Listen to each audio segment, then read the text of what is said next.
Curso de Educação Mediúnica, livro 2, com Tatiana Benites, baseado nos livros da Federação Espírita do Estado de São Paulo, FEESP.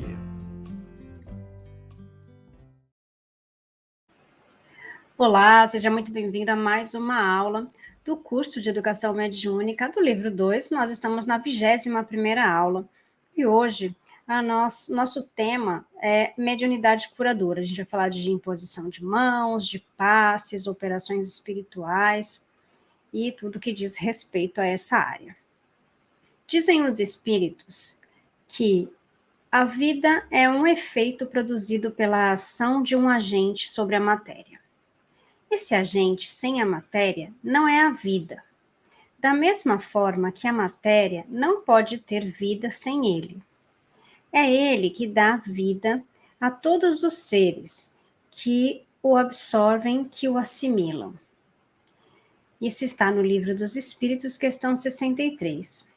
A absorção, a assimilação desse agente, fluido vital, não é a mesma em todos os seres orgânicos, nem é constante nos vários indivíduos da mesma espécie.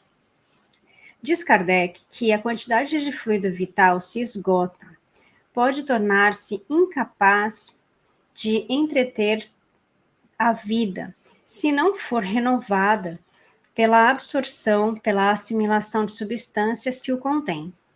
O fluido vital se transmite de um indivíduo a outro. Aquele que o tem em maior quantidade pode dá-lo ao que tem menos, e em certos casos fazer voltar uma vida prestes a extinguir-se. Isso está no Livro dos Espíritos, questão 70. O magnetismo, dizem os espíritos, é, nesses casos, muitas vezes um meio poderoso, porque dá ao corpo o fluido vital que lhe falta, que era insuficiente para entreter o funcionamento dos órgãos. Livro dos Espíritos, questão 429. Com esta transfusão de energias fluídicas, através do magnetismo, pode-se obter o restabelecimento da saúde, isto é, a cura que se opera pela substituição de uma molécula malsã por uma molécula sã. Isso está na Gênese, capítulo 14, item 31. Esta opção magnética pode produzir-se de diferentes maneiras. Isso está na Gênese, capítulo 14, item 33. A. Pelo próprio fluido do magnetizador, é o magnetismo propriamente dito, ou magnetismo humano, isto é, decorre da ação humana. Na magnetização, simples ação humana, o paciente deixa-se conduzir pelo agente. O magnetizador leva o assistido até certo grau de apassivação e, ao fazer-lhe sugestões benéficas, transmite-lhe o fluxo energético próprio e revitalizador das suas energias. B. Pelo fluido dos espíritos, que atuam diretamente, sem intermediário, sobre o encarnado, é o magnetismo espiritual, cuja qualidade está na razão das qualidades do espírito. C. Fluido que os espíritos derramam sobre o magnetizador e para o qual este serve de condutor. Decorre da ação conjugada que o espírito e o homem ou magnetismo misto. A rigor, somente neste último caso tem-se um fenômeno mediúnico, isto é, uma ação conjugada entre o homem e o magnetizador. O magnetizador atua como intermediário da ação espiritual. A intervenção de uma potência oculta é que constitui a mediunidade. Isso está no Livro dos Médiuns, segunda parte, capítulo 14, item 175. O poder da cura depende de algumas condições fundamentais. Primeira, do poder curativo do fluido magnético animalizado do próprio homem, ou do próprio médium. Diz Kardec que há pessoas dotadas de tal poder que operam sobre certos doentes curas instantâneas, por uma só imposição das mãos, ou mesmo por um só ato da vontade. Isso está na Gênesis, capítulo 14, item 32. A mesma informação está em O Livro dos Médiuns, na segunda parte, capítulo 14, item 175.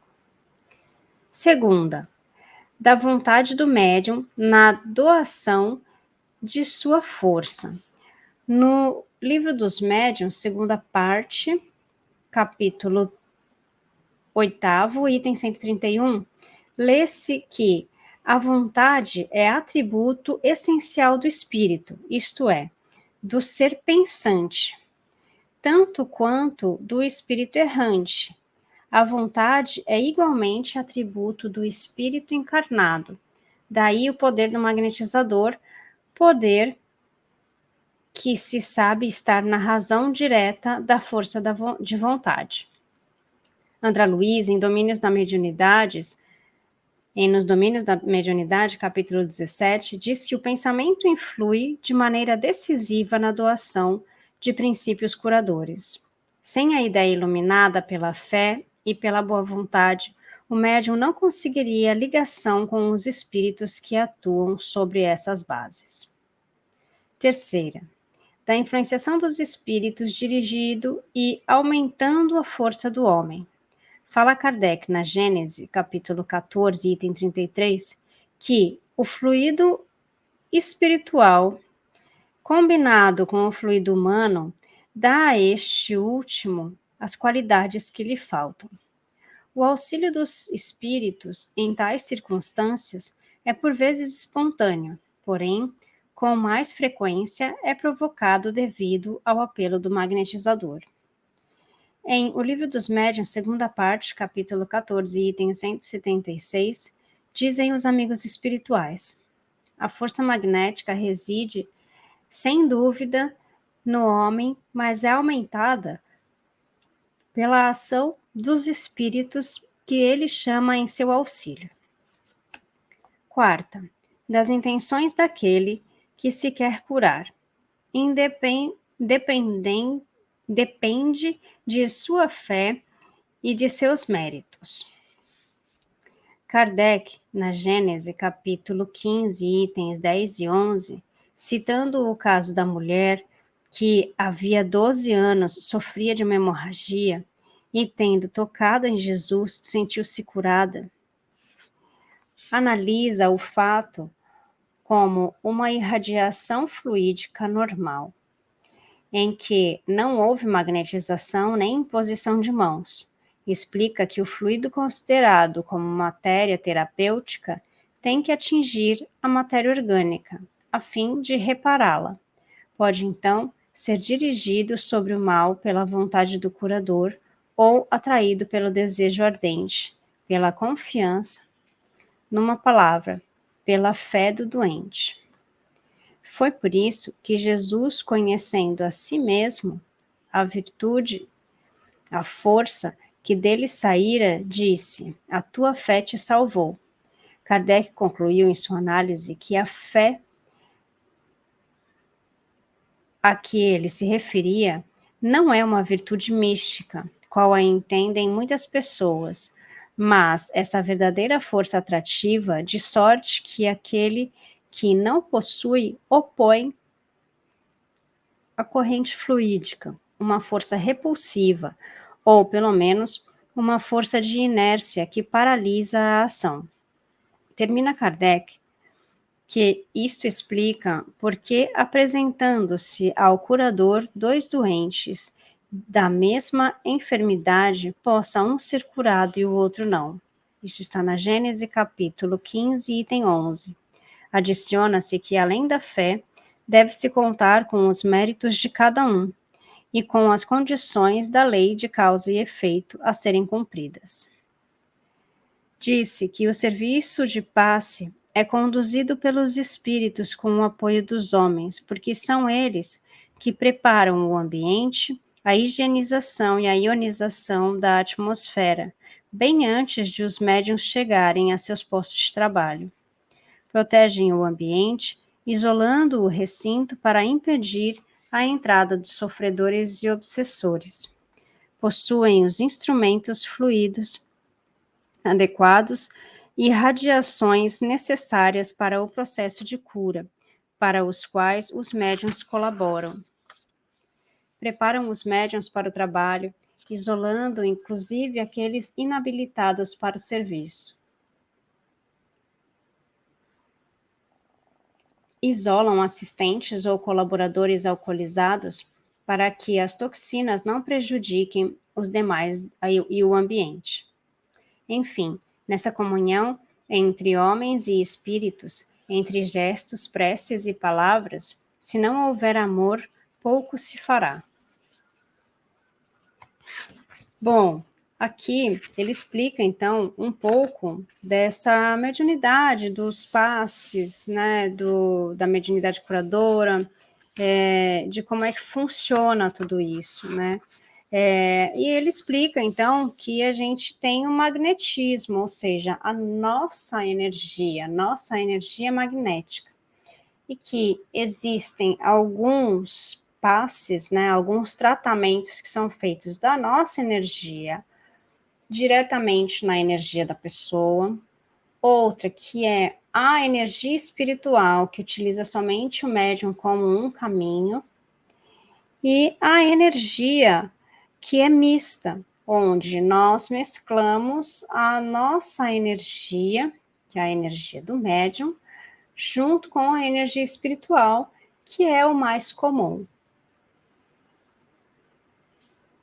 Então, ele fala dessa divisão, né, de como isso acontece e os cuidados que a gente precisa tomar, né? Então, o plano espiritual, ele já prepara o ambiente antes da gente chegar nele, antes de nós trabalhadores, antes dos médiums chegarem lá, onde eles já estão trabalhando. E aí tem ainda a parte que ele vai falar das operações espirituais.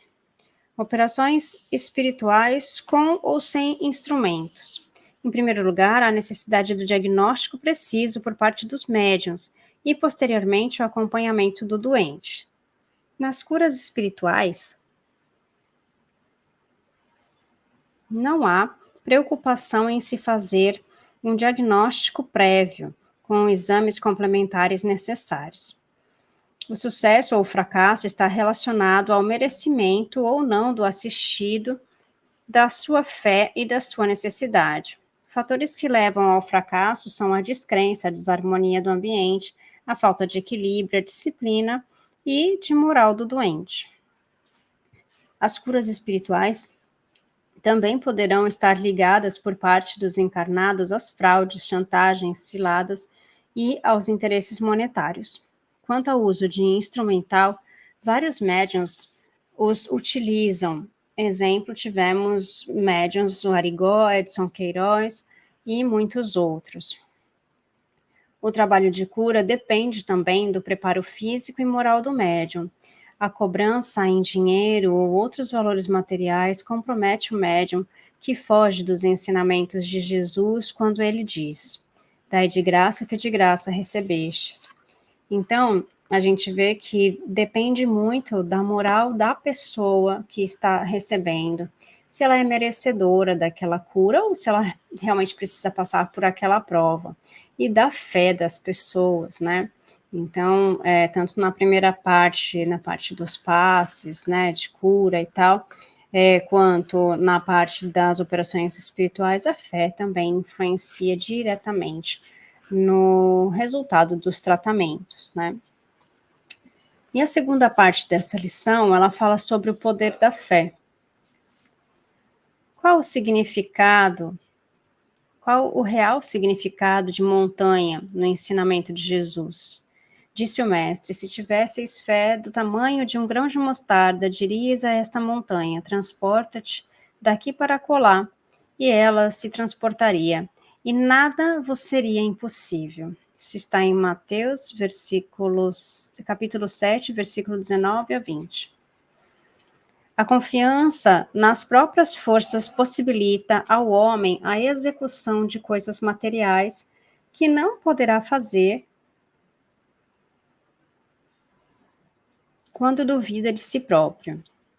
Deve-se extrair das palavras do Cristo o seu sentido verdadeiro, entendendo-se que a montanha que a fé transporta são as dificuldades, as relutâncias, a má vontade.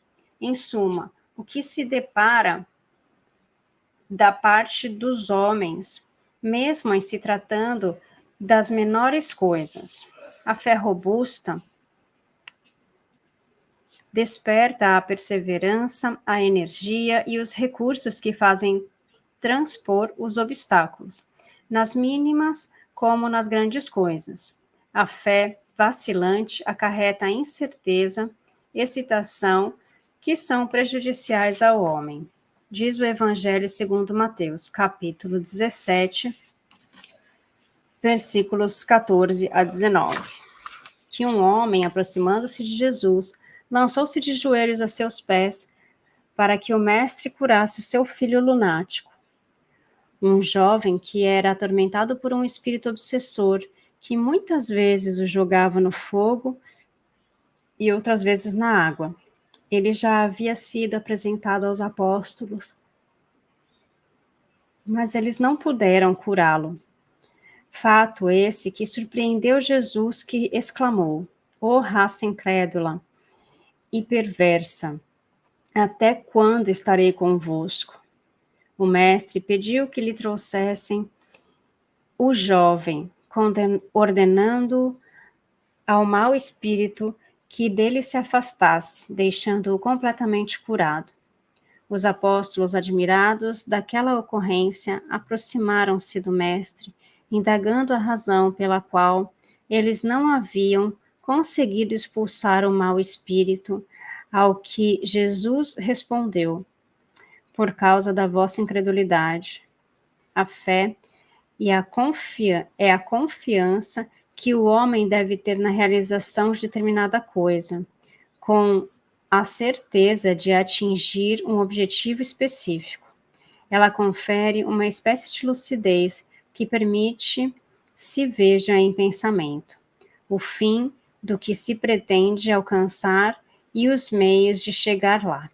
O poder da fé tem aplicação direta especial na ação magnética.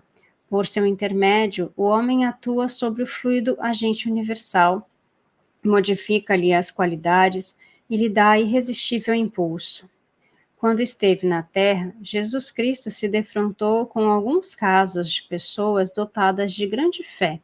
Certa vez, um centurião de Cafarnaum o procurou para que se fosse curar seu servo, gravemente enfermo, prestes a morrer. Isso está em Mateus, capítulo 8, versículos 5 a 13.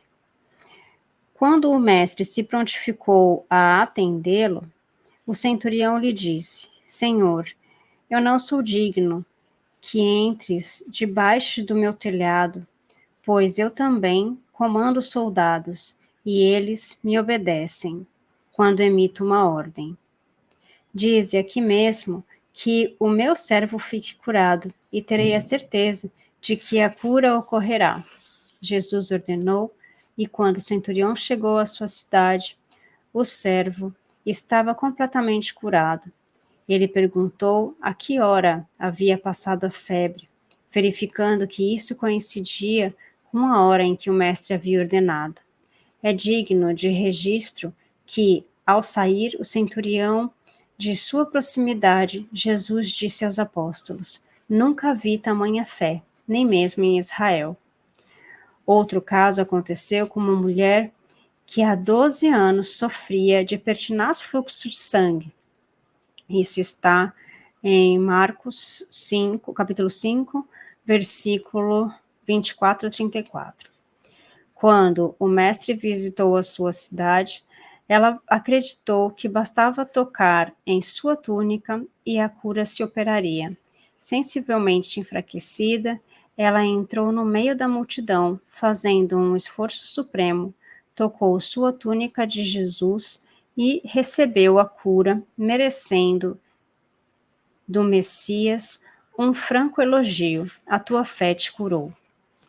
Então a gente vê que tem vários exemplos no Evangelho, nas passagens do Evangelho, que mostram a questão da fé. E nós vemos isso no nosso dia a dia, né? E isso independe de religião, de religiosidade, né? A fé das pessoas faz com que as coisas modifiquem a vida delas, as situações se modifiquem, com que a cura exista. Porque, como ele classifica aqui, né, a fé é a confiança que o homem deve ter na realização de determinada coisa. Então, entrega, confia que ele vai fazer o melhor para todos nós. Espero que essa lição tenha servido para você, para a gente poder refletir um pouquinho mais sobre as nossas atitudes, nossos pensamentos, e que a gente consiga colocar as coisas em prática. A nossa fé aumente e que a gente consiga colocar tudo isso em prática. Fiquem com Deus e até a semana que vem. Curso de Educação Mediúnica, livro 2, com Tatiana Benites, baseado nos livros da Federação Espírita do Estado de São Paulo, FEESP.